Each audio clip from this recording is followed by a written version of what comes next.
Mridanga, please. Jai Radha Madhava Kunja Vihari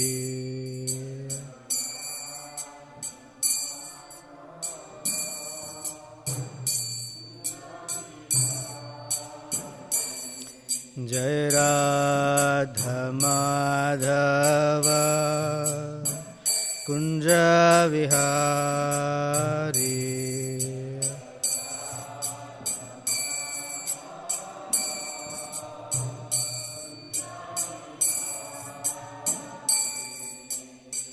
Gopi Jana Vallabha Girivaradhari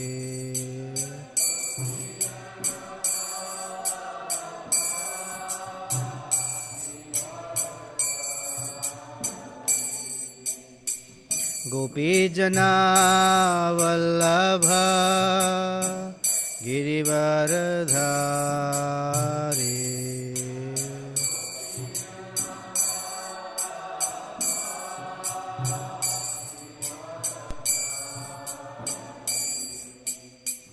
Yashodanandana Braja Janaranjana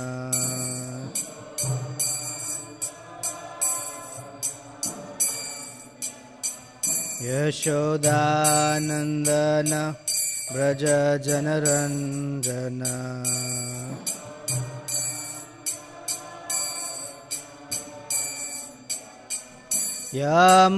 Yamunatira Vanachari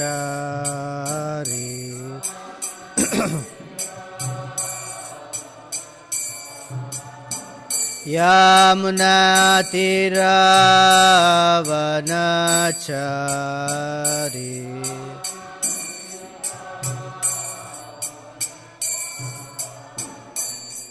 Jai Radha Madhava Kunja Vihari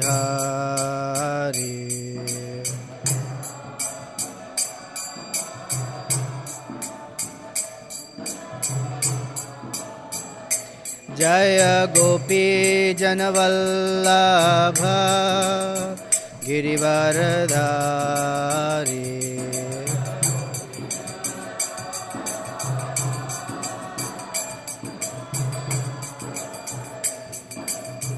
Yashodanandana Braja Janaranjana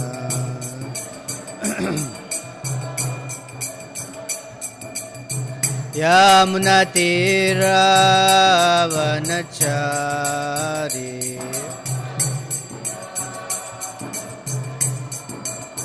Yamunatira Vanachari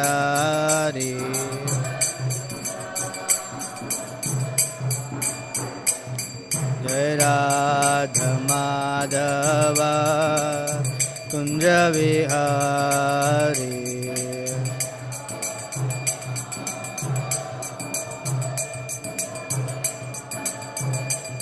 Jai Radha Madhava Kunja Vihari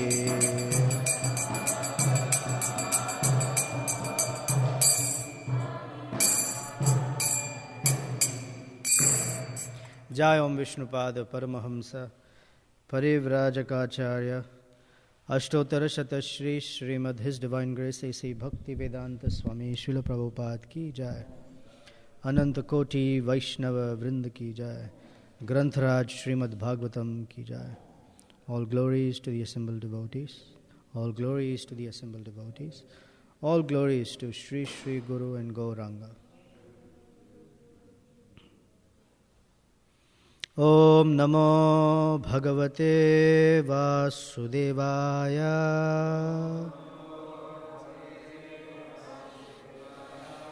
Om Namo Bhagavate Vasudevaya.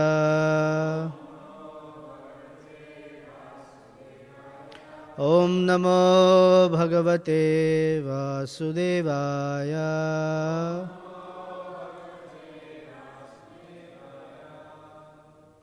Grantharaj Srimad Bhagavatam Canto 4, Chapter 27. Attack by Chandavega on the city of Puranjana. Text number 6. Tasyamajanayat putran Puranjanyam Puranjanaha Shatani ekadasha virad Ayushordham mathya athatyagat Tasyamajanayat putran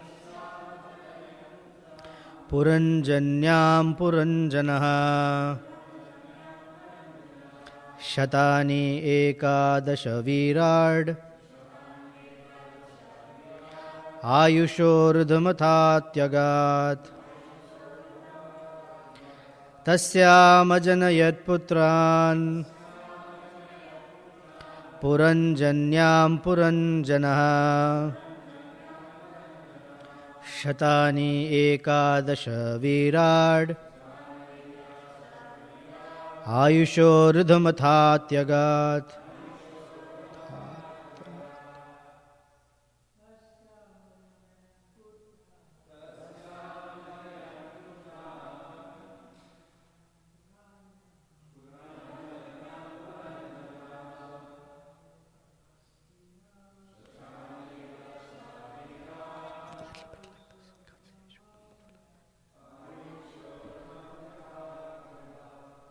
That's good.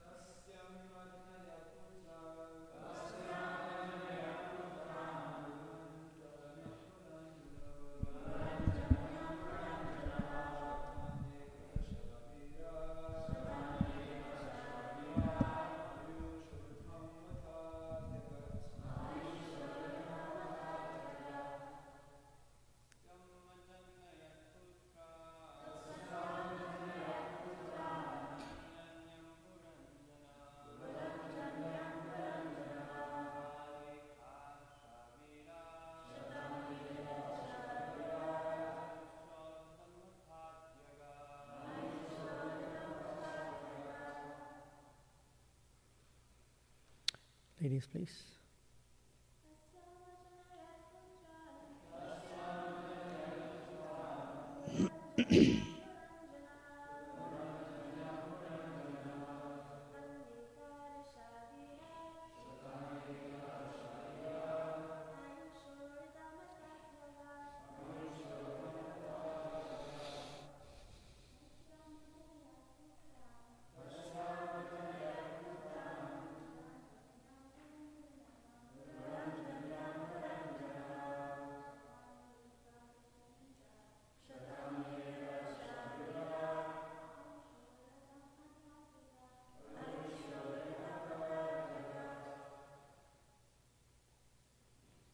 Tasyam, within her, Ajanayat, he begot, Putran, sons, Puranjanyam, in Puranjani, Puranjanaha, King Puranjana, Shatani, hundreds, Ekadasha, 11, Virat, O King, Ayushaha, of life, Ardham, half, Atha, in this way, Atyagat, he passed.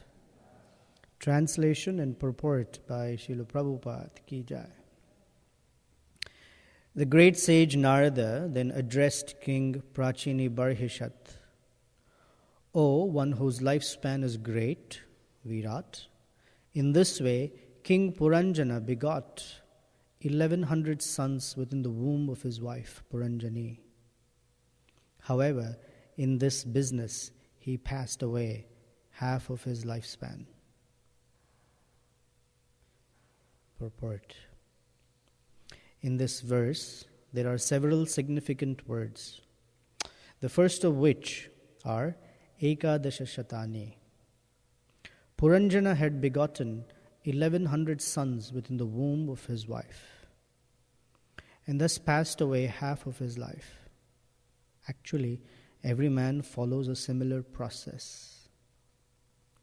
If one lives for 100 years at the utmost, in his family life he simply begets children up to the age of 50. Unfortunately, at the present moment, people do not live even 100 years. Nonetheless, they beget children up to the age of 60. Another point is that formerly, people used to beget 100 to 200 sons and daughters. As will be evident from the next verse, King Puranjana not only begot 1100 sons, but also 110 daughters. At the present moment, no one can produce such huge quantities of children. Instead, mankind is very busy checking the increase of population by contraceptive methods. We do not find in Vedic literatures that they ever used contraceptive methods, although they were begetting hundreds of children. Checking population by contraceptive method is another sinful activity. But in this age of Kali, people have become so sinful that they do not care for the resultant reactions of their sinful lives. King Puranjana lay down with his wife, Puranjani, and begot a large number of children. And there is no mention in these verses, that he used contraceptive methods. According to the Vedic scriptures, the contraceptive method should be restraint in sex life. It is not that one should indulge in unrestricted sex life and avoid children by using some method to check pregnancy. If a man is in good consciousness, he consults with his religious wife, and as a result of this consultation, with intelligence, one advances in his ability to estimate the value of life. In other words, if one is fortunate enough to have a good, conscientious wife, he can decide by mutual consultation that human life is meant for advancing in Krishna consciousness and not for begetting a large number of children. Children are called parinama, or byproducts. And when one consults his good intelligence, he can see that his byproducts should be the expansion of his Krishna consciousness. Om Ajnana Timirandhasya Jnananjana Shalakaya Chaksurunmilitam Yena Tasmai Shri Gurave Namaha Shri Chaitanya Manobhishtam Sthapitam Yena Bhutale Swayam Rupa Kadamahyam Dadati Svapadantikam Vancha Kalpatarubhyascha Kripa Sindhubhya Evacha Patitanam Pavanebhyo Vaishnavebhyo Namo Namaha Jai Shri Krishna Chaitanya Prabhu Nityananda Shri Advaita Gadadhara Srivasadi Gaura Bhakta Vrinda Hare Krishna Krishna Krishna Hare Hare Hare Rama Rama Rama Hare Hare.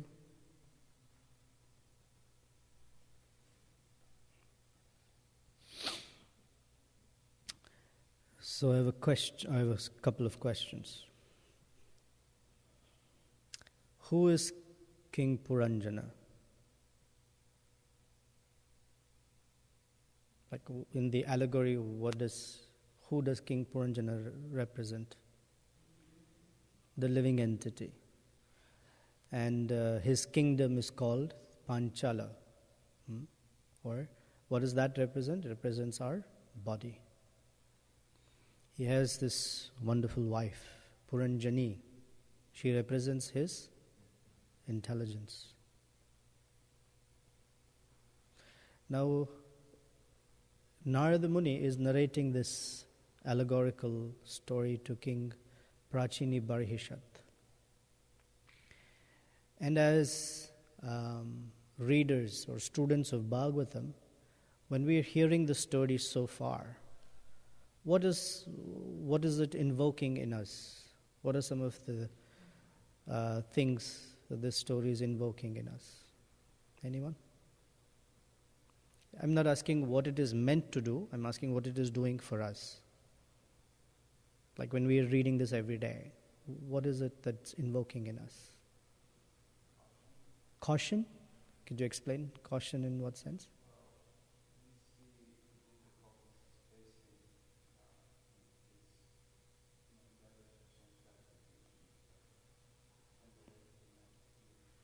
Okay, very good. What else?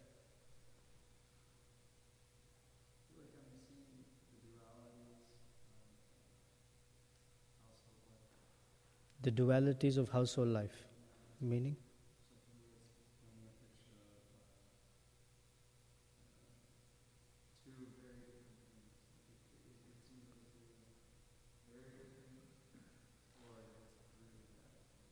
Hmm. You've come to any conclusion of which of these it is?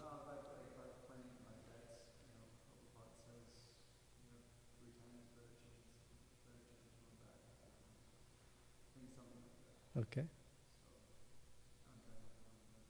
Okay. Anything else? Yes, Prabhu? I'm having some more appreciation of the phrase Rupa used a lot. Make the best use of a bad bargain. I was seeing how the sincere life is a bad bargain. Okay.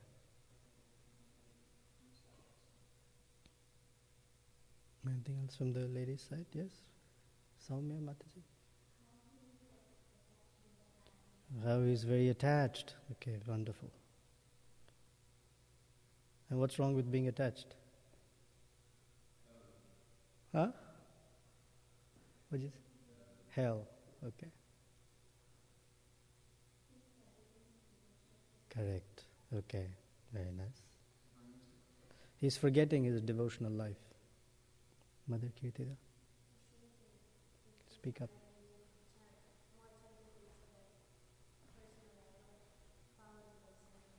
Hmm.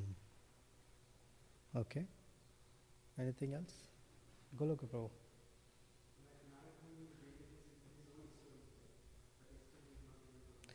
Prachini, very nice. Narada Muni is telling Prachini Barishat, this is you. Hmm. Okay. Yeah.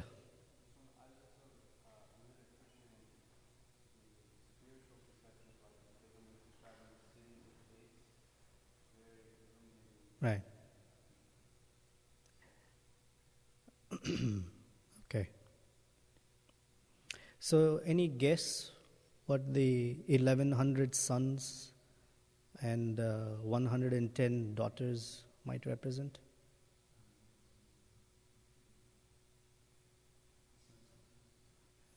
Senses? No. You're allowed to speculate? Yeah, I'm asking you a question. Yeah, we're allowed to speculate. Yeah, guessing is fine. No, fine. Guessing is totally fine. Lightning won't strike you.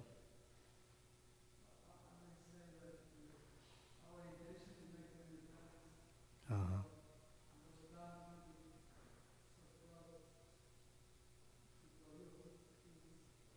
What do we produce from plants? Correct.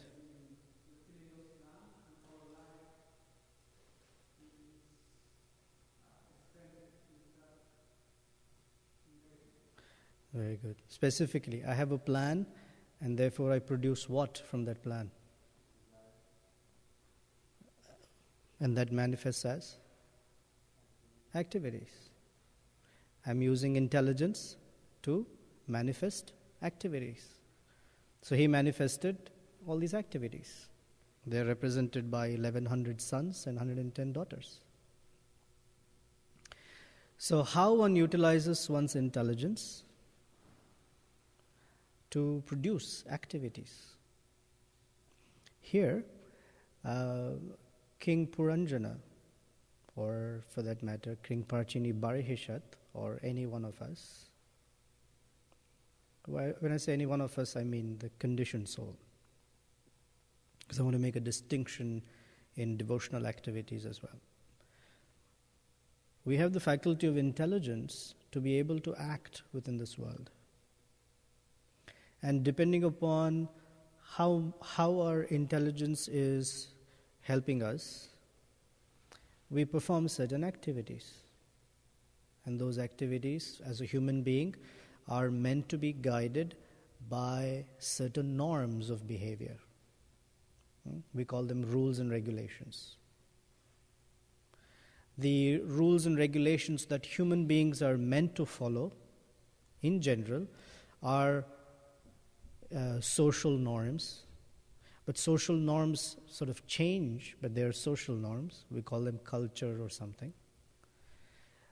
And those social norms should have some basis in moral and ethical values.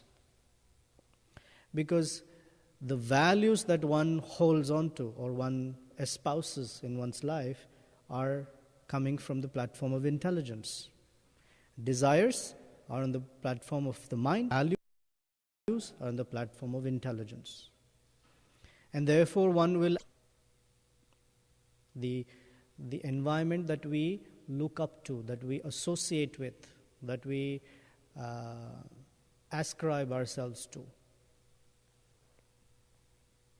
And based on such an environment, we build our value system, and those values and principles guide our activities.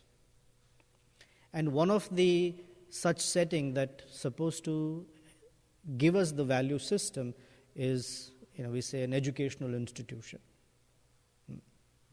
supposedly. At best, what we get from such educational institutions nowadays is perhaps, in one of the best ones, we perhaps get certain ethical principles to live by. In the actual system of education, the values that one is supposed to get or learn is those values by which, like we were hearing yesterday, that will allow for the soul to not degrade himself in another material body. So education is meant to provide us with those values and therefore consequently those activities by which there is not another body. And that requires character and qualities. Non-violence, tolerance, humility. And they all come as described in Bhagavad Gita by Krishna in chapter 13, texts 8 through 12. There are two principles on which all of the other qualities are hinged upon. Maicha ananya yogena bhakti. That means a quality of chastity unto God. And two, acharya upasana. The word upasana specifically means sitting at the lotus feet of a guru. Upa means lower. Asana, seat. So when one sits at the feet of a guru and hears and learns how to conduct one's life according to these values of non-violence, humility, tolerance, etc., then one's activities will be such that they will be liberating. This is the proper use or proper cultivation of intelligence. Improper cultivation of intelligence is, in this case of Prachini Barahishat or Puranjana.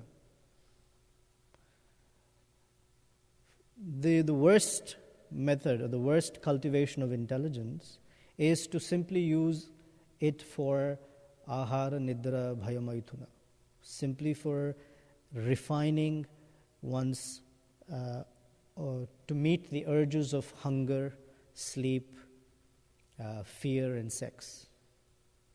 This is like the crassest, basest use of intelligence. Some people think that intelligence must be applied for betterment of the quality of one's life. That is a little better than animalistic intelligence.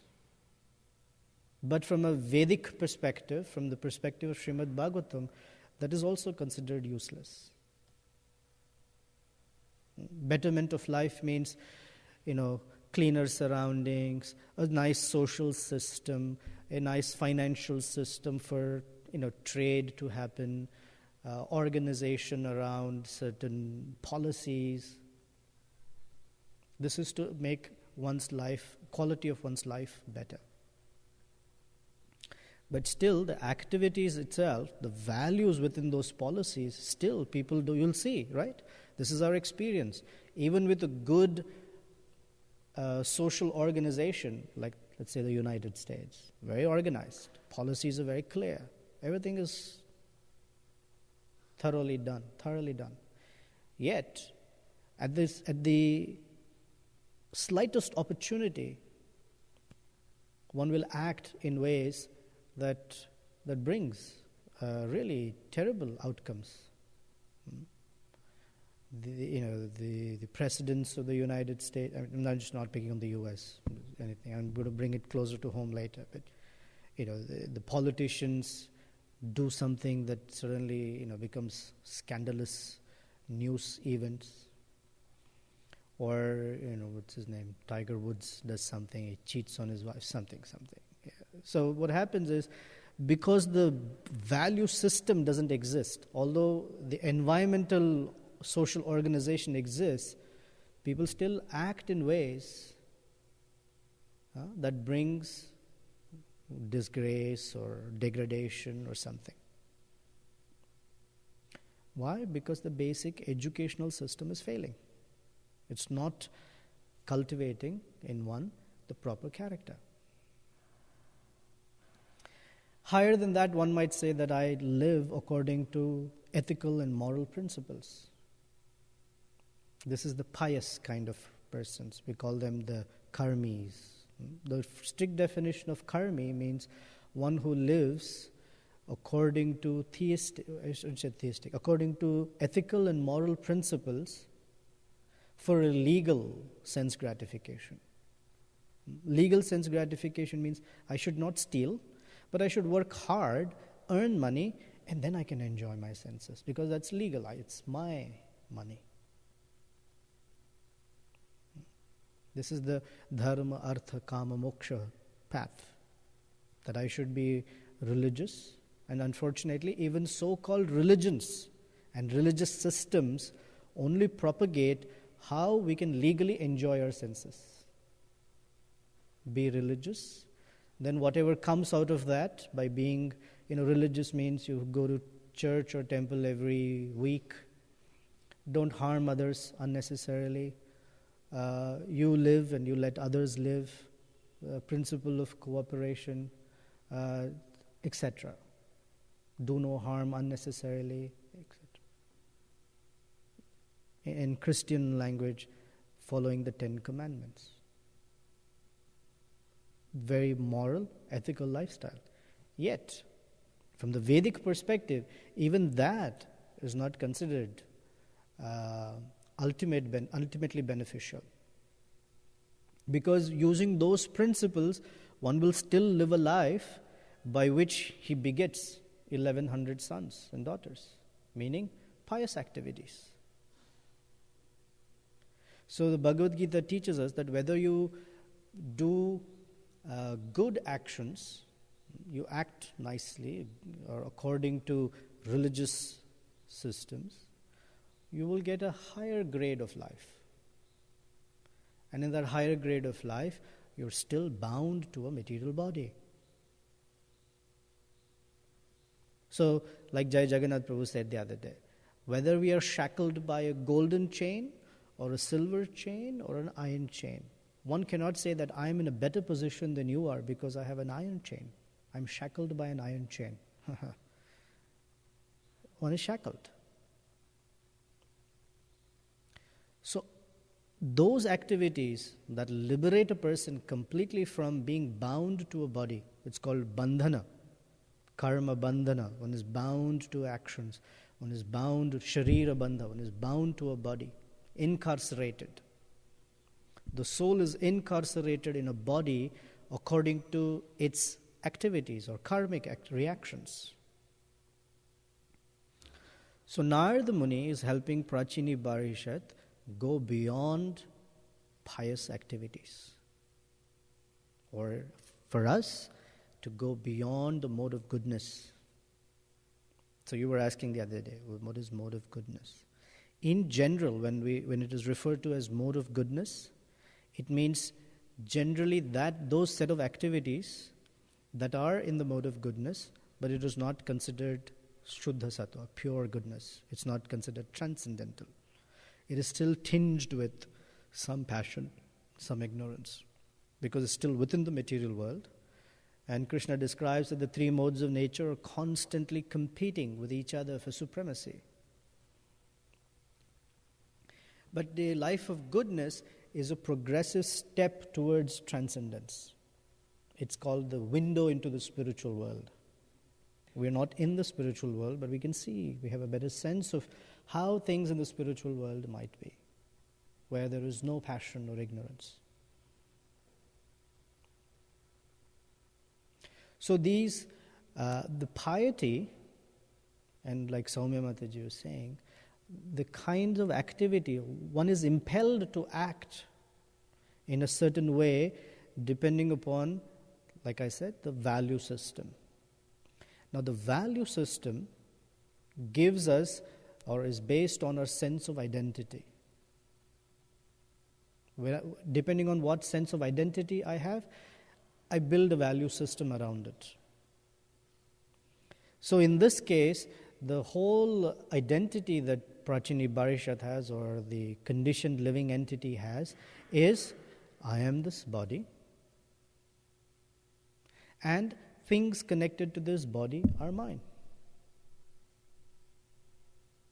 And I'm very attached to them. And the whole idea that the more I can connect things of my body with my body, the happier I'll be.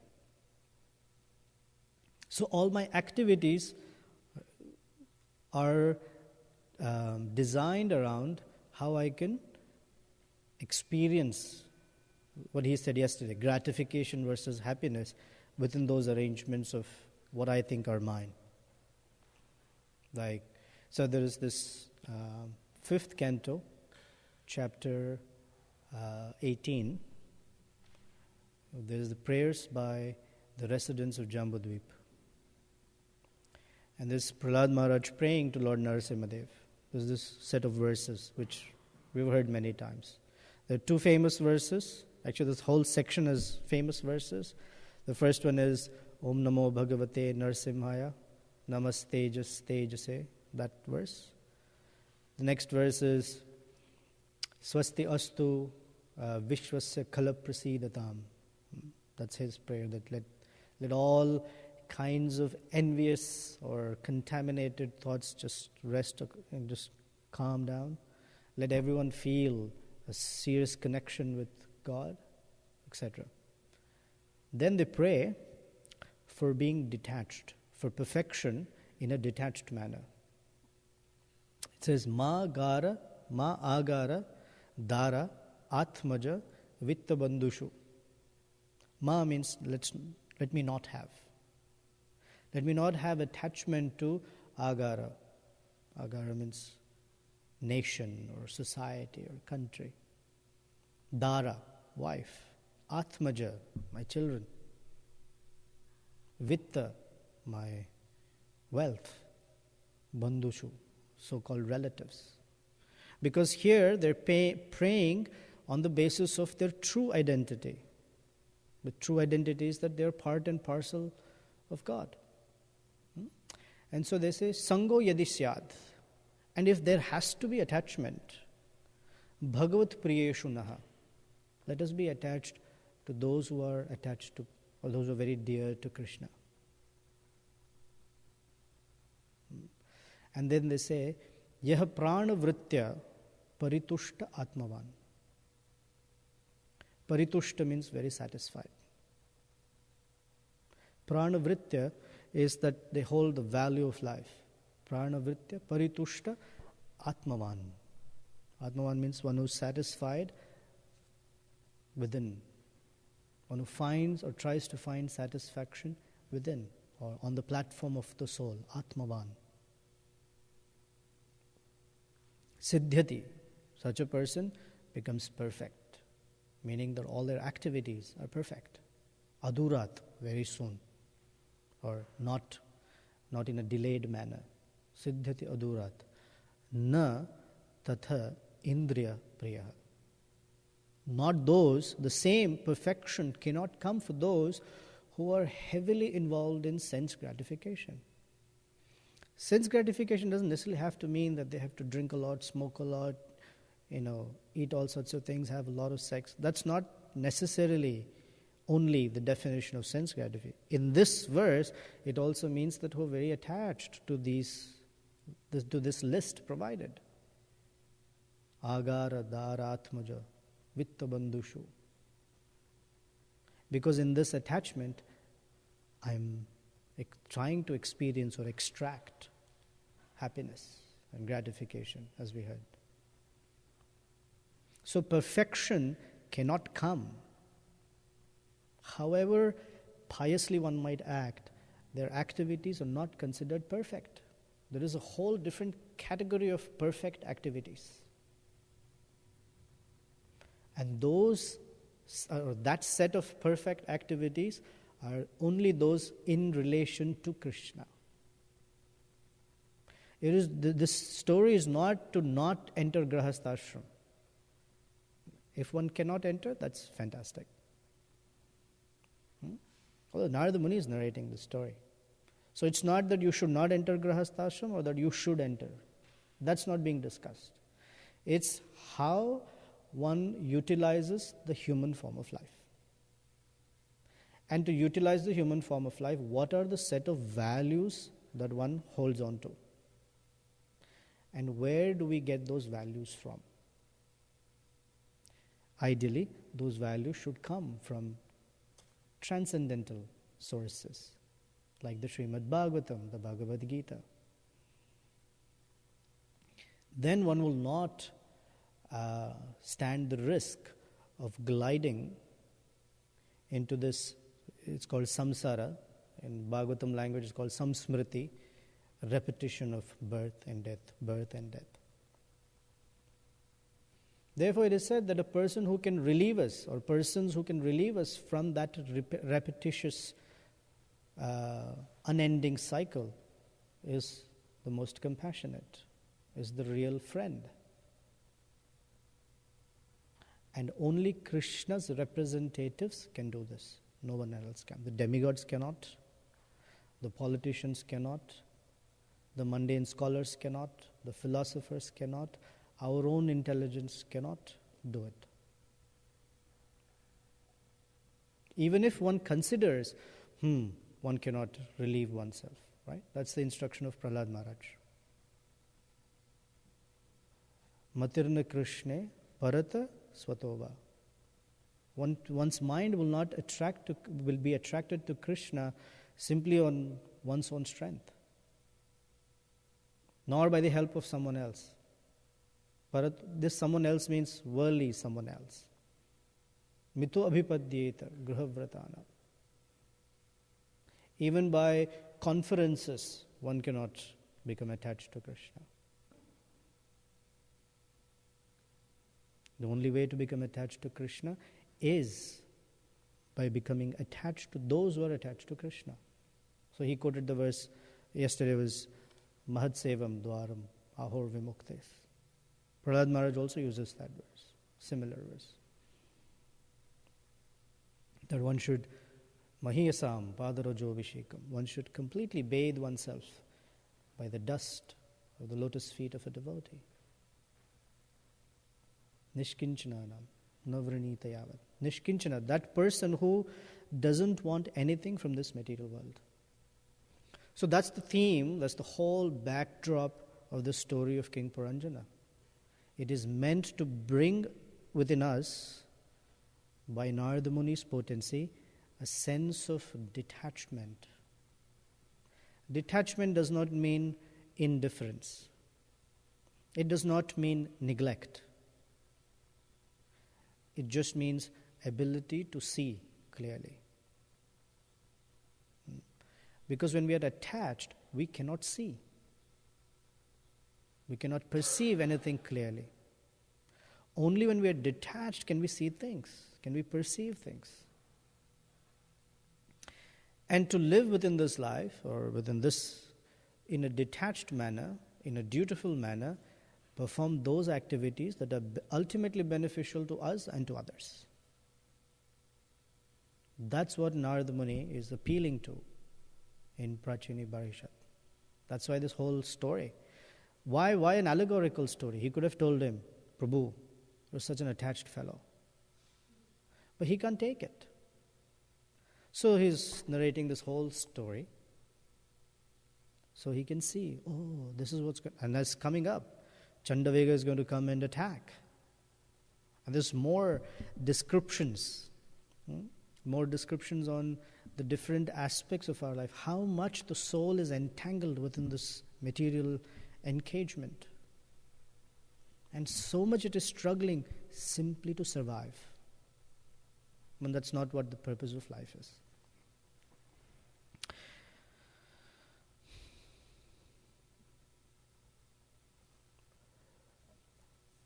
So on a worldly platform, Prabhupada says, people are very busy trying to check the increase in population through contraceptive methods. And he says the contraceptive method or contraception is sinful. Now, the reason it's called sinful is because it is directly challenging the course of nature. So anytime the course of nature is challenged from a Vedic worldview, it's called sinful. Because nature is designed in a particular manner. It's designed to function in a particular manner. And it is sinful because one is exploiting or taking benefit of nature, but not letting nature act in her own way. So in this case, one is benefiting from or trying to exploit nature in this way, through sexual intercourse. Because that's the pleasure that one is trying to extract. But impeding the natural course of nature is contraception. Oh, the Prabhupada says, like in other places, I want to have sex but no children. This is exploitation. Therefore, it is sinful.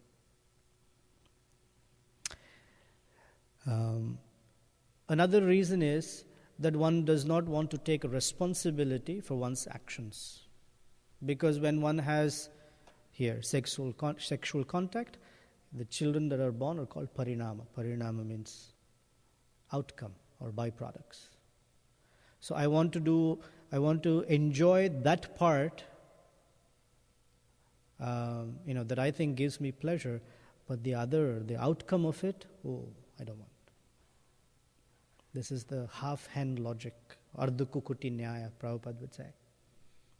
That there was a man who had a hen, and she would lay golden eggs. So he considered, I like the back end. I get golden eggs. But the front end, I have to feed. This is expense. I don't want to spend anything. I only want golden eggs. So he decided that I'm going to eliminate all this hassle, this cost. That if I cut the chicken or the hen in half and throw away that end that eats and just keep the end that gives the golden egg, I'm going to profit a lot. It doesn't work like that. Get the whole hen. If you want profit, there's also responsibility. So to enjoy without taking responsibility is called sinful behavior. Now, Prabhupada gives a nice principle. If a man is in good consciousness, he consults with his religious wife, and as a result of this consultation, with intelligence, one advances in his ability to estimate the value of life. So this is the true purpose of grihastha ashram or marriage. Marriage is to consult with each other with proper intelligence to advance in one's ability to estimate the value of life. Any other reason or any other purpose by which one cultivates one's married life is going to bring about many unwanted parinama, actions and reactions that further entangle the conditioned soul within the intricacies of matter. Dangerous, very difficult. I've been studying 6th canto. In that, the Vishnu Dutas are expressing to the Yamadutas how a conditioned soul functions within this world. I say the analogy they use is that of a silkworm. So the silkworm spits out this spit that is actually what becomes silk, but it encases itself within its cocoon and then chokes and dies in it. So its own spit, its own activities. So the conditioned soul is like that. In the deluded, bewildered state of existence, does things and actions without considering what outcome it's going to bring, and just lives.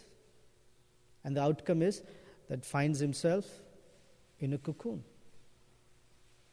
that takes away his own life, or is dangerous for his own existence. That means another degraded situation. Either an animalistic life, bird or insect, or even demigod, but still. In other words, if one is fortunate enough to have a good, conscientious wife, he can decide by mutual consultation that human life is meant for advancing in Krishna consciousness and not for begetting a large number of children. So, there is the Taj Mahal, which is considered to be a symbol of love. This is King Shah Jahan. He built it for his wife. I think she was his fourth wife, Mumtaz. And in 14 years of their marriage, or 15 years of their marriage, she begot 14 children for him. That means she was busy. So was he. And after the 14 children, she died. And the Taj Mahal is at her tomb, basically. And people go to see that. Oh, look at that. So the wonders of the world. One should really wonder. It's a wonder of the world. One of the wonders. For what? For nothing. That's not what life is meant for. Anyway, he killed her with so many kids, but the point is this, in this case there were 1,100, but she survived. But that's not what life is meant for. Life is meant for a higher purpose, and that Taj Mahal is about 2 hours away from Vrindavan. And most people drive by Vrindavan and go to see the Taj Mahal. They're not even aware. So, don't know why I was talked about Taj Mahal, but that was something in my mind, so I wanted to share. Okay. Comments, questions, you want to add, change something? Karuna, you would like to change something?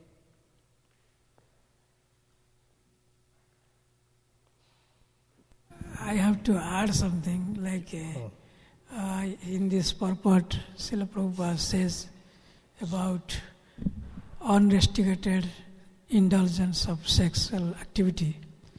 So, elsewhere, Srila Prabhupada mentioned that if a person is associating with so many women in his youth, then he accumulates so much disease, so that at the time of death, means when he is invalid, means in old age, all the disease then comes up one after another.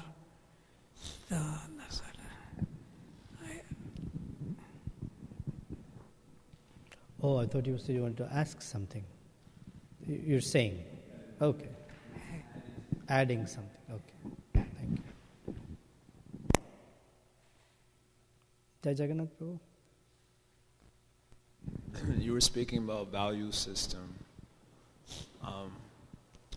We were also discussing a little bit in the Bhagavad Gita class, understanding the real value system is based on freedom from accepting material bodies. Okay. So then we know only the principle of devotional service can facilitate that.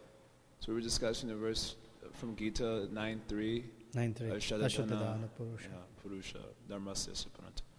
So then Krishna is saying that those who don't have faith in this devotional service, then they cannot attain him, and they continue to walk the path of repeated birth and death. So then Prabhupada gives a really heavy purport. I mean, I found it particularly heavy, saying how one may be, in description of Ashradhatana, the faithless, he speaks about 3 types of categories of devotees. And then he describes the Kanisha Adhikari as basically having no faith. Even though he's officially engaged in devotional service, he may be officially performing the angas of bhakti, but actually he probably will fall down. There's a good chance he'll fall down, and probably he won't achieve the perfection of life. So my question was wondering, how do you really get the matured faith? Prabhupada talks about firm faith, I think, later on in the same purport. Because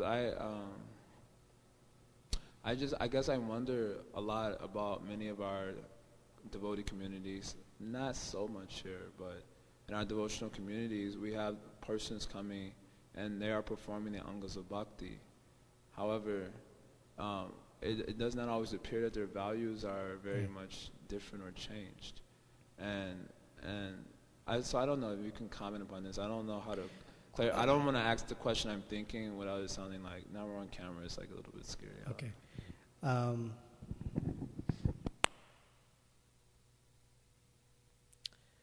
Two things, and they're connected. One is the process of hearing. So, bhakti is not just doing some activities, which is also part of it, but in and of itself, what is important that stands on its own is Shravana and Kirtana. Generally, when a devotee is having a lot of trouble or the mind is bewildered or something, you can trace it back to either improper or insufficient hearing. They're just not hearing from our founder Acharya, Guru, and Shastra. They're not hearing. Are not hearing properly. Now there may be persons who hear the messages, because when you hear messages, you're supposed to receive the value system. But that value system is useless if it's not utilized, meaning application. So hearing and application, like we say Shravan Kirtan is supposed to be the application of hearing. So when one doesn't apply what one is hearing, one will not experience transcendence. At least an attempt must be made. Because what happens with the conditioned soul is I have a value system. I've gathered this value system very carefully through whatever experiences, other sources. And when I hear devotional messages, there's a whole new value system, and most of the times there is a clash between my value system and the new value system that I'm receiving or that's coming my way. And submission means that I take this and discard my existing value system, because my value system is imperfect. It's based on senses and anuman, pratyaksha, etc. So unless a devotee is applying, even if there is resistance in the heart, because my intelligence, which is conditioned, is telling me, I'm not sure. But the higher value system, if we can apply, okay, let me try, just because Prabhupada has said, just because my guru has said, let me try at least. One faith grows from there because there's a new experience waiting within that. So bhakti is not just activities. I show up, I do something, and that's devotional. They're all supposed to help apply on the basis of what we hear. So these two are very important. Immediately is hearing and application. Application is weak, means value system is weak. The faith isn't distilled or crystallized yet. It remains on the theoretical platform. So people can quote and say things, but cannot apply on in their own lives. Long-winded answer, but does that help? Somewhat. Yes, Jitendra Prabhu.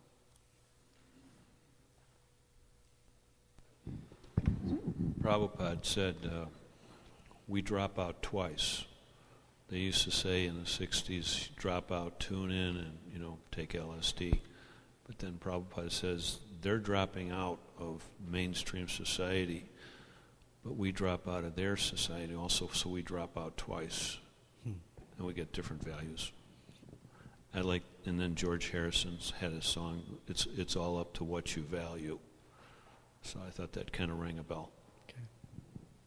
In that 9th chapter of Bhagavad Gita, where he talks of Ashraddhadana Purusha, he takes the thought further and comes to Moghasha, Mogha Karmano, Mogha Jnana Vichetasa, that one's aspirations, one's knowledge, one's activities, they're all bewildered because they lack that faith. So whatever they do, however high, however ethically, morally fantastic it might seem, there is no perfection in it. It's all bewildered activity.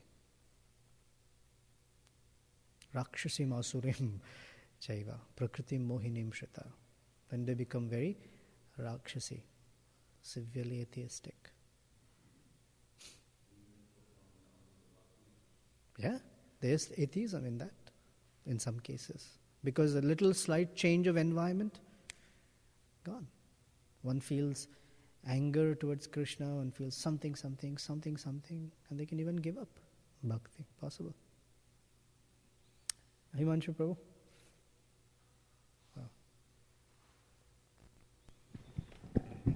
Hare Krishna. You were describing the prayers from the 6th canto, where they're praying that please let us be detached from family, fifth country. Canto, 5th canto. 18th chapter, verse I think 11. So I was thinking, I feel like we kind of know well how detachment works, but I'm not so clear on how attachment works. And I was thinking specifically of a verse from the 1st canto when Krishna tells Narada Muni that the more you hanker after me, the more your material desires will dissipate. So generally we think, we're advancing if we're becoming detached from material things, but I'd like to know more about how we see our attachment to Krishna and how we hanker after that attachment as a way of getting rid of our material desires instead of just becoming detached. Well, our process is not detachment from matter alone.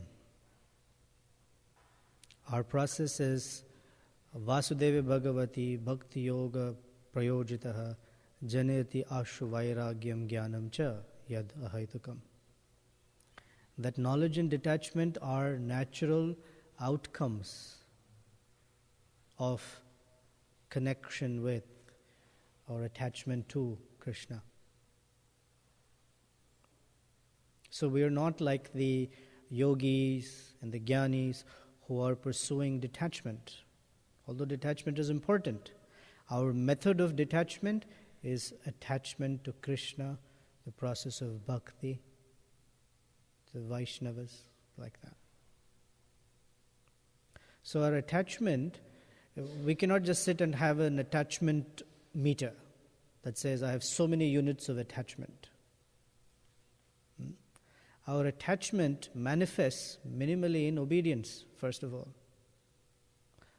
That obedience becomes dutiful, and then it becomes real affection, that I'm considering the welfare of, the best interest of Krishna,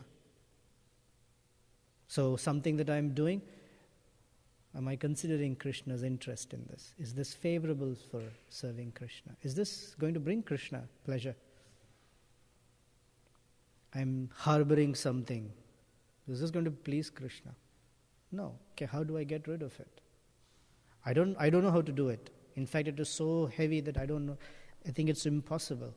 Okay, then let me go find out from someone how I can and apply myself to it. Because the underlying purpose is I want to please Krishna. That's how attachment grows. Shraddha, ratir, bhaktir, anukrameshyati. It's progressive. Shraddha, faith. Faith means obedience in this case. Because if I don't have faith, I will not be obedient to anything. I'm obedient to a higher, different value system now. Shraddha. Does that help? And that the process is satam prasangam mama veera samvido. I have to hear about how attractive Krishna is, how inconceivable he is also. Okay, 8:30. Anything from this side? Okay. Thank you very much. Srila Prabhupada ki jai. Srimad Bhagavatam ki jai. Gaur Premanande.